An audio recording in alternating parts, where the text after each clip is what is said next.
આજે તો ગાઈસ કઠણાઈ બેઠી ગઈ તો બોટલ ચડાવવો પડ્યો.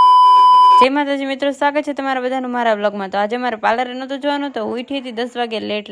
આજે આપણે ગાઈસ પાર્લરે નહોતું જવાનું, પણ એંગેજમેન્ટના બ્રાઇડ હતા, એમને રેડી કરવા જવાનું તો એમના ઘરે. તો મસ્ત તૈયાર થઈને પહોંચી ગયા આપણે એમના ઘરે એમને રેડી કરવા માટે. એમના હેરમાં આપણે મસ્તની હેરસ્ટાઈલ લીધી, એમનો મેકઅપ કર્યો. એમનો મેકઅપ અને હેરસ્ટાઈલ નો તો ફાઇનલ લુક તો તમે બધા કહેજો તમને એમનો લુક કેવો લાગ્યો, કમેન્ટ કરીને કહેતા રહેજો ગાઈસ. બ્રાઇડને રેડી કર્યા પછી એમને ટાટા બાય બાય કરીને આપણે નીકળી ગયા ઘરે જવા માટે. ગાઈસ 3 વાગે ગયા હતા ને ભૂખે એવી લાગી હતી મને. તો 3 વાગે ઘરે આવ્યા પછી હું તો ગાઈસ જમી ગોદરું ઓઢીને ખોટા જ કે હમણાં તો મને નકરી ઊંઘ જ આવે છે, ખબર નથી પડતી એટલે ઊંઘ મને આવે છે ક્યાંથી. હું ગાઈસ ઓર્ડર માંથી ઘરે આવીને રસ્તામાં ક્યાંકથી તાવ પણ અમારી સાથે ગાડીમાં બેઠી ગયો હતો ને, તો પણ મારી જોડે ઘરે આવતો રહ્યો. તાવ આપણી જોડે ઘરે આવ્યો હોય તો પછી તાવને મૂકવા આપણે હોસ્પિટલ જવું પડે ને. તો આપણે ગયા હોસ્પિટલે રિપોર્ટ કર્યો તો ડોક્ટર કહે કે તમને તો બોટલ ચડાવવો પડશે. તો આપણે ચડાવી દીધો એક બોટલ. હોસ્પિટલેથી આ ભાઈ એવું કહેતા હતા કે તમારા પગલા હારા છે, તમે પછી પેશન્ટ વધી ગયા અમારા હોસ્પિટલમાં. લે બોલો, ક્યાંક તો કોઈકને મારા લીધે ફાયદો થયો. મને તો ગાઈસ બોટલ ચડતો હતો ને તોય મને ક્યાંય હક નતો. હોસ્પિટલમાં બેડ ઉપર પડ્યા હું નખરા જ કરતી હતી. ટીમ્બી હોસ્પિટલ થી અમે ઘરે આવતા હતા ને તો દુર્ગેશભાઈ કે ભગીરથ હોટલની ચા પીવી છે. તો આપણે થોડા ગાઈસ કઈ ચા ની ના પાડી. એક તો માથું તો દુખતું જતું, તો મસ્ત આપણે ગરમ ગરમ ચા પી લીધો. ઘરે આવીને મસ્ત આપણે બધા જોડે બેઠીને જમી લીધું, પણ આપણે હાથે સુઈ રાખીએ તો આપણે હાથે કઈ કામ થાય એમ નથી. તો ધારાબેન આપણે મસ્તનું માથું વળાવી દીધું. તો આવા જ મારા ડેઈલી બ્લોગ જોવા માટે મને ફોલો કરી લેજો, લાઈક શેર સબસ્ક્રાઇબ કરવાનું ના ભૂલતા. મળી આવે નવા બ્લોગમાં નવી મોજ મસ્તી સાથે. Bye bye.